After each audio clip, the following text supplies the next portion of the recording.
Hello friend, welcome to my YouTube channel technical question hub. मैं हूं आलोक रंजन और मैं लेकर आया हूं एक बहुत अच्छा प्रश्न जो इंटरव्यू में बार बार पूछा जाता है। वो क्वेश्चन ये है कि different between pump and compressor, compressor और पंप में क्या बेसिक डिफरेंट हैं। दोस्तों, अगर हम इनकी बात करें, पहले पंप की मैं बात करूंगा, उसके बाद कंप्रेसर की। तो पंप का काम क्या है दोस्तों? सबसे पहले पंप का जो काम है वो है increase the pressure of fluid.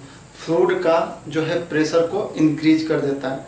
जैसे कोई लिक्विड है, वो 1 केजी के सक्शन प्रेशर से या 1 केजी से कम सक्शन प्रेशर से वो सक करेगा और उसको 20 केजी, 25 केजी या 30 केजी पे ट्रांसफ़र करेगा। कुछ कुछ पंप ऐसे हैं जो मात्र 1 केजी के सक्शन से 10 केजी या 10 केजी से एबव भी प्रेशर से उस फ्लूइड को भेजते हैं। यानी कि सबसे पहला क्या है काम? Increase the pressure of fluid. Fluid के प्रेशर को बढ़ा देता है। कौन दोस्तों? पंप। दूसरा पंप का काम क्या है? Transfer the fluid from one place to another place. जो फ्लूइड है हमारा, एक स्थान से दूसरे स्थान तक अगर हमें ट्रांसफर करना है तो उसके लिए हम पंप की जरूरत पड़ेगी। जैसे कोई फ्लूइड जो है नीचे है, जमीन पे है, जमीन पे टैंक बना हुआ है, वहाँ पे कोई फ्लूइड है, उसको एक स्थान से वो जमीन से उठा के हमें हाइट तक ले जाना है, छत पे ले जाना है या थर्ड फ्लोर, फोर्थ फ्लोर, जो भी है। तो एक स्थान से दूसरे स्थान तक यानी जमीन से हाइट तक ले जाने का जो काम करेगा वो क्या करेगा दोस्तों? पंप करेगा। तो पहला काम है increase the pressure of fluid, दूसरा काम है transfer the fluid one place to another place. तीसरा जो काम है पंप का वो है circulation of the fluid, fluid का सर्कुलेशन करना। ये पंप का क्या दोस्तों काम है? फ्लूइड का सर्कुलेशन करना। कैसे करता है फ्लूइड का सर्कुलेशन? देखिए दोस्तों, ये हमारा कूलिंग टावर है। कूलिंग टावर से हमारा जो पंप है, लो टेम्परेचर लगभग 30 डिग्री, पानी का टेम्परेचर लगभग 30 डिग्री है। 30 डिग्री के पानी को वो सक किया, फिर उसको डिस्चार्ज किया। कहाँ पे दोस्तों? हीट एक्सचेंजर में। हीट एक्सचेंजर में क्या हुआ? पानी जो है ठंडा पानी है वो गर्म हो गया, और गर्म हो गया जब दोस्तों, तो उसका टेम्परेचर डाउन करने के लिए फिर हमने क्या किया? कूलिंग टावर में ही भेज दिया। तो इस तरह जो पंप का काम क्या है दोस्तों? इस ठंडे पानी को सक करके हीट एक्सचेंजर में भेजना, फिर हीट एक्सचेंजर से जो पानी आएगा कूलिंग टावर में आएगा, फिर वो फिर ठंडा होगा, और फिर उस ठंडे पानी को पंप जो है फिर उसी हीट एक्सचेंजर में भेजेगा। इस तरह इस ठंडे पानी का जो है सर्कुलेशन क्या है दोस्तों? पंप करेगा। दोस्तों समझ में आया? Circulation of the fluid.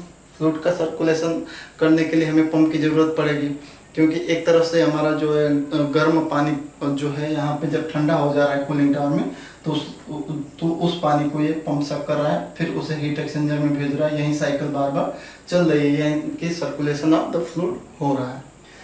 अब देखते हैं कंप्रेसर का काम क्या है। दोस्तों, कंप्रेसर का भी वही काम है, increase the pressure of fluid. Compressor भी जो है फ्लूइड का प्रेशर को बढ़ा देती है। जैसे कंप्रेसर सक करेगा 0.5 केजी पे सक्शन वो लेगा, या 1 केजी से नीचे वो सक्शन लेगा और उसको लगभग 12 केजी या 13 केजी या 12 केजी या 10 केजी, जो भी है, जैसा कंप्रेसर होगा उसके हिसाब से वो फ्लूइड का प्रेशर बढ़ा देगा। तो ये भी दोस्तों, कंप्रेसर भी increase the pressure of fluid, fluid का प्रेशर जो है इंक्रीज कर देता है। दूसरा, transfer the fluid from one place to another place. ये भी जो क्या करता है दोस्तों, कि जो गैस होती है, गैस का जो ट्रांसफर, फ्लूइड का जो है ट्रांसफर है, वो one place to another place करता है। जैसे हम फर्टिलाइजर प्लांट की बात करें, तो जो अपनी CO2 है, CO2 गैस को अमोनिया प्लांट्स की जो CO2 गैस है, वहाँ पे कंप्रेसर के माध्यम से हम यूरिया प्लांट भेजते हैं। यानी कि transfer of fluid from one place to another place, यानी कि अमोनिया प्लांट कहाँ है, यूरिया प्लांट कहाँ है, वहाँ से अमोनिया प्लांट से यूरिया प्लांट तक ट्रांसफर किस माध्यम से हम कर रहे हैं? बाय हेल्प ऑफ कंप्रेसर के।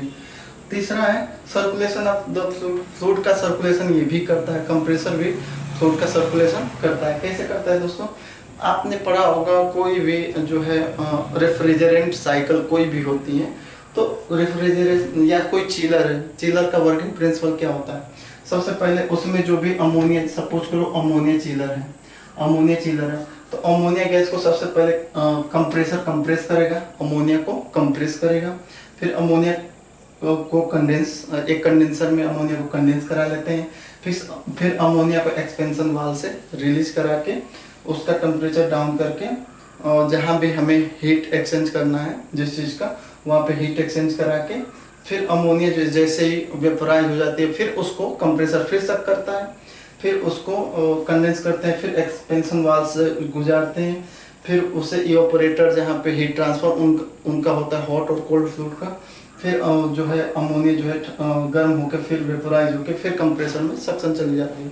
यानी कि रेफ्रिजरेशन साइकिल आप पढ़ोगे तो उसमें देखोगे कि एक ही फ्लूइड को जो कंप्रेसर है बार बार जो है सर्कुलेशन करता रहता है, जो है वो एक ही अमोनिया का ही सर्कुलेशन करता रहता है। जो अपना अमोनिया चिलर है उसके बारे में थोड़ा सा बता दूं कि अमोनिया एक ऐसी गैस है जिसको आप कंप्रेस करोगे तो हीटिंग इफेक्ट देगी, और जितना वो हीटिंग इफेक्ट कर देगी अगर उसको आप एक्सपेंड करोगे तो उतना ही वो कूलिंग इफेक्ट देगी। तो वही सेम है, यहाँ पे कंप्रेस करके उसको वहाँ पे जब कंप्रेस किया तो हीटिंग इफेक्ट दी, उसे हम कंडेंसर से थोड़ा सा उसका टेम्परेचर डाउन कर लिए, उसके बाद एक्सपेंशन वाल्व से उसको जो है एक्सपेंड करेंगे तो वो क्या होगा, चिलिंग इफेक्ट देगी। चिलिंग इफेक्ट देगी यानी कि ठंडी होगी, तो ठंडी होगी तो वहाँ पे हम हीट ट्रांसफर उसका करा लेंगे। कोई भी प्लांट से जो लिक्विड आएगा उसको इवापोरेटर में ले जाकर जो है, सपोज कीजिए कि यहाँ से हमारी अमोनिया जो है ठंडी हुई, अमोनिया जब एक्सपेंशन वाल्व के बाद जो है ठंडी हो गई, और जब एक्सपेंड वाल्व से हम जब जैसे ही अमोनिया को गुजारे तो पूरा ठंडी हो गई, तो उसे हम सपोज करो ट्यूब में ले गए, सेल साइड में हम कोई भी फ्लूइड जैसे जो है ब्राइन सोल्यूशन चला देंगे, तो ये जो ठंडी अमोनिया है इस ब्राइन सोल्यूशन को और ठंडा करके अपना हीट जो है खो देगी, यानी चिलिंग इफेक्ट यहाँ पे देखिए खुद गर्म हो जाएगी और गर्म होके चली जाएगी फिर कंप्रेसर में एज ए गैस के फॉर्म में। तो ये जो रेफ्रिजरेशन साइकिल है उसमें भी हमारा जो है फ्लूइड का क्या हो रहा है दोस्तों, सर्कुलेशन हो रहा है। इस तरह हम देख रहे हैं कि जो काम पंप कर रहा है वही कंप्रेसर का वही काम कर रहा है। कंप्रेसर भी फ्लूइड का प्रेशर बढ़ा रहा है, कंप्रेसर भी फ्लूइड को एक स्थान से दूसरे स्थान तक ट्रांसफर कर रहा है, कंप्रेसर भी सर्कुलेशन ऑफ द फ्लूइड कर रहा है। पंप भी वही काम कर रहा है, प्रेशर बढ़ा रहा है फ्लूइड का, ट्रांसफर कर रहा है फ्लूइड को one place to another place, और सर्कुलेशन भी कर रहा है फ्लूइड का वन जो है एक स्थान से यहाँ से जो है कूलिंग टावर से सक किया, हीट एक्सचेंजर में भेजा, फिर कूलिंग टावर में वही लिक्विड आ गया, मतलब सर्कुलेशन भी कर रहा है। दोनों का काम सेम है, लेकिन बेसिक डिफरेंट क्या है दोस्तों, जो है क्या डिफरेंट है, बेसिक जो है क्या डिफरेंट है दोनों में, क्या ऐसा डिफरेंट है जो पंप के लिए अलग है और कंप्रेसर के लिए अलग है। तो दोस्तों दोनों का जो बेसिक डिफरेंट है वो है कंप्रेसिबल और नॉट इनकम्प्रेसिबल। दोस्तों आपने पढ़ा होगा कंप्रेसिबल फ्लूइड और एक पढ़ा होगा इनकम्प्रेसिबल फ्लूइड। तो कंप्रेसिबल फ्लूइड, जो भी कंप्रेसिबल फ्लूइड होते हैं, कंप्रेसिबल फ्लूइड वो फ्लूइड होते हैं जो कंप्रेस हो जाए। ये तो सिंपल भाषा में कह सकते हो कि कंप्रेसिबल फ्लूइड वो फ्लूइड हैं जो कंप्रेस हो जाए। इनकम्प्रेसिबल फ्लूइड वो फ्लूइड हैं जो है कंप्रेस न हो, इनकम्प्रेस हो, मतलब जिन्हें कंप्रेस नहीं किया जा सकता। जैसे एक गैस ले लो, गैस में हमारा जैसे नाइट्रोजन गैस है, नाइट्रोजन गैस को अगर हम कंप्रेस करेंगे तो नाइट्रोजन गैस जो है वो कंप्रेस हो जाएगी। अगर कोई लिक्विड ले लो जैसे पानी है, पानी को अगर आप कंप्रेस करोगे तो पानी कंप्रेस नहीं होगा, वो जितना है उतना ही रहेगा, वो कंप्रेस नहीं होगा। तो एक तरह से जितने भी लिक्विड हैं वो इनकम्प्रेसिबल फ्लूइड हैं, और जितने भी गैस हैं वो क्या है, कंप्रेसिबल फ्लूइड हैं। तो दोस्तों जितने भी कंप्रेसिबल फ्लूइड होते हैं, यानी कि जिन्हें हम कंप्रेस कर सकते हैं, तो उनको हैंडल करने के लिए हमारा होता है कंप्रेसर। और जो इनकम्प्रेसिबल फ्लूइड हैं जिनको हम कंप्रेस नहीं कर सकते, जैसे पानी, तो पानी या कोई भी लिक्विड, जितने भी लिक्विड है उनको हैंडल करने के लिए हमारा बना है पंप। काम तो दोनों के सेम है, लेकिन बस एक ही डिफरेंट है कि ये जो है कंप्रेसर जो है कंप्रेसिबल फ्लूइड के लिए यूज किया जाता है, और जो है हमारा पंप जो है वो इनकम्प्रेसिबल फ्लूइड यानी कि लिक्विड के लिए यूज किया जा रहा है। हमने यहाँ पे सभी को फ्लूइड का नाम दिया था, फ्लूइड, यानी कि फ्लूइड का मतलब कि जो फ्लो कर सकते हैं। तो फ्लूइड में गैस भी हो सकती है, लिक्विड भी हो सकता है। तो आप कह सकते हो कि जो जो पंप होता है, पंप जो है इनकम्प्रेसिबल फ्लूइड का ट्रांसफर करता है, या इनकम्प्रेसिबल फ्लूइड का प्रेशर बढ़ाता है, या इनकम्प्रेसिबल फ्लूइड का सर्कुलेशन करता है। लेकिन जो कंप्रेसर होता है वो कंप्रेसिबल फ्लूइड का प्रेशर बढ़ाता है, कंप्रेसिबल फ्लूइड को एक स्थान से दूसरे स्थान ट्रांसफर करता है, कंप्रेसिबल फ्लूइड का सर्कुलेशन करता है। ये बेसिक डिफरेंट है। और दोस्तों अगर कंप्रेसिबल फ्लूइड या इनकम्प्रेसिबल फ्लूइड के और डेफिनेशन देखें तो यहाँ पे जो है, if the density of a fluid is affected by change in temperature and pressure the fluid said to be compressible. यदि किसी भी फ्लूइड का जो है डेंसिटी, प्रेशर और टेम्परेचर बढ़ाने पे अगर वो चेंज हो जा रही है तो उसे कंप्रेसिबल कहेंगे।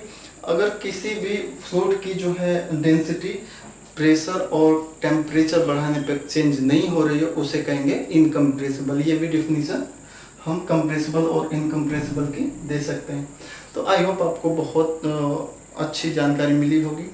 अगर आपको अच्छा लगा होगा तो please hit the like button, और अगर आपको कोई भी और क्वेश्चन न समझ में आओ तो प्लीज़ कमेंट बॉक्स में लिखिए, और इन दोनों में अगर कोई और डिफरेंट हो तो प्लीज़ मुझे भी बताइए।